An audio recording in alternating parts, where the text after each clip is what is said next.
Onion update 7,452.3. I've had another crack at this bonnet.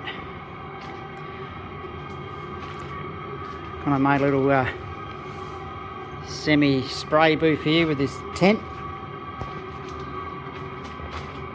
but I've still been plagued with bloody dust, more than I'd like, but I've laid it on, so they should be able to be sanded out and buffed. It's just a shame, it's a bugger. When I win lotto, I'm going to have a 40 metre by 60 metre shed, and there's going to be a bloody spray booth in it.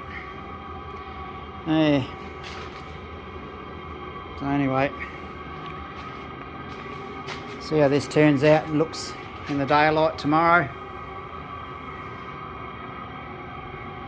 Hopefully it is satisfactory. There's still more things we do need to do to the onion, but this is something that definitely had to get finished, was the bonnet.